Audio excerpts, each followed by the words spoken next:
alhamdulillahi rabbil alamin wasalaatu wasalaamu ala sayyidina muhammadin wa ala alihi wa sahbihi wa salama taslima. mbokki jullit yi mbokk yi ñi teewlu ci seen doomu Tayba TV ñu ngi leen di nuyu, ñu ngi leen di ziyaaralu bari di fàttali sama bopp waaye di leen fàttali li di ferlu ci lislaam.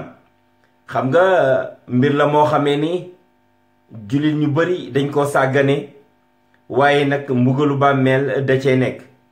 yonent bi sallallahu alayhi wa sallam ibnu abbas radiallahu anhuma daf ñoo nettali ne yonent bi sallallahu alayhi wa sallam benn bis dafa romb ci armeel yi mu daal di joxe ñaari xabru. mu ne ñaar ñi de ñu ngi leen di mbugal. kenn ki nag li tax ñu koy mbugal mooy dafa daa wër di dox ci diggante nit ñi di leen di jaxase, moo xam borom kër la ak soxnaam, moo xam ay xarit la, moo xam ay dëkkandoo la, waaye daal dafa daa wër ci diggante nit ñi di leen di jaxase. loolu moo ko andil mbugalu bàmmeel bi mu nekk nii. waaye yawmal xiyaamit bu dekkee dafay fekk mbugal. waaye nag keneen ki li tax ñu koy mbugal mooy daawul ferlu. kon nag nga gis ne mbokki ferlu lu am solo la lool ci diine lislaam, ndax ñàkk ferlu dafay andi mbugalu bàmmeel. ferlu nag mbokki mooy nit ki bu tuuree ndox wala mu dem ginnaaw kër dafay xaar ba lépp jeex mu daldi nag raxasu daldi jàpp julli. loolu moom mooy ferlu. waaye bu fekkee da nga patam-patami tuur ndox rek gaawantu rek jóg, da ngay toog bam yàgg nga sentir ne am na luy génn ci sa awra, loolu moom mooy ñàkk ferlu. te loolu sobe bi da son moom mooy daal di rogalaan di wàcc. moo tax mbokk yi nit ki bu fekkee ne dafa tuur ndox, bu dee jigéen la dafay taaxirlu, bu mu yàkkamti, dafay xaar tuuti lu mel ni 15 jàpp 20 secondes mu daal di raxas li nga xam ne mooy awraam, jóg jàpp buy julli mu dem julli ji. su dee góor la dafay ratt awraam ñetti yoon ba lépp daal di génn mu daal di raxas awraam daal di jóg jàpp dem julli ji bu dee waxtu julli la. bu dul loolu rek loolu mooy waral yenn saa yi ngay jàpp ba mu yàgg sentir ndox moo xamee ne mu ngi génn ci yow. boo continuer nag sa njàpp amuloo njàpp, boo ci jullee it amoo julli. wala nit ki bi mu pare it dem na jàpp taxaw du julli ba mu yàgg sentir ne am na luy génn, su boobaa julleem dafay yàqu ndax njàpp la daal dinay toj.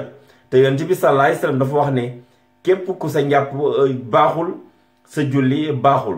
kon nag gis nga loolu dafay andi mbugalu bàmmeel. xadis bi boo demee ci Buxaari ak Muslim noonu nga ko fay fekkee Ibn Abbas radiyallahu anhuma moo ko nettali. kon nag mbokk yi ba tey Anas ibnu Malik radiyallahu anhuma moom it dafa wax ni mu ne yonent bi sallallahu alayhi wa sallam nee na li ëpp ci ñiy mbugal ci bàmmeel, mu ne yonent bi nee na ñi ëpp ci ñi nga xamee ne dañ leen di mbugal ci bàmmeel mooy ñi nga xamee ne daawuñu ferlu. kon nag mbokk yi loolu lu am importance la. yonent bi ne tanazzahu min al bawli fa inna aamata azabil qabri minhu.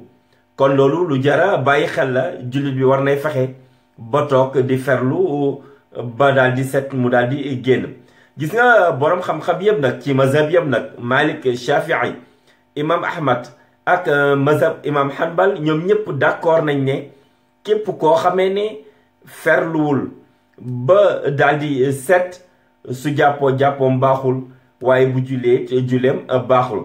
koo xamee ni te dafa sikki sàkk ndax am na lu génn ci moom wala amul lu génn ci moom, mazahib yépp nee nañ kooku na daal di jóg ci sens yi daal di dem raxas awraam, daal di xool yére mi bu fekkee ne am na fu tooy mu daal di koy raxas jàppwaat te daal di julli. su fekkee daf cee julli woon ba pare, kooku dafay baamtuwaat waxtu yi nga xamee ni julli woon na ko ci njàpp yi nga xamee ne bi mu ko defee ferluwul.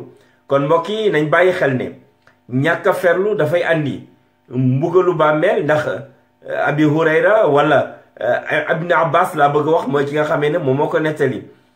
Bukhari ak Muslim ñooy ñi nga xamee ne ñoom ñoo ko solo ndax marra rasulullahi sallallahu alayhi wa sallam ala qabrayni fa qaal innahuma la yuazibaani wa ma yuazibaani fi kabirin amma ahaduhuma fa kaana yamshi binnamimati wa amma al axar fa kaana la yastatiru min bawlihi rawahu cheykhaan kon mbokk yi na ngeen bàyyi xel ferlu mbugalu bàmmeel mu ngi ci yàlla ñu si suñ borom subhanahu wa taala musal mbokk yi bala ngay quitté nag boo seetaanee vidéo bi ba pare bësal fi nga xamee ne foofu la ñuy abonné nga daal di abonné ndax incha allahu taala nga wëy di mën a teewlu vidéo yi nga xamee ne ñu ngi koy def ci suñu émission bii di Zikra yàlla na yàlla def si ñun dégg ak topp def ko ci yéen yàlla na yàlla wan ñu dëgg bañ xam ne mooy dëgg ñu daal di koy topp yàlla na yàlla wan ñu ay caaxaan bañ xam ne lii mooy caaxaan ñu daal di koy wan ginnaaw wasalaamu aleykum wa rahmatullahi wa barakaatuhu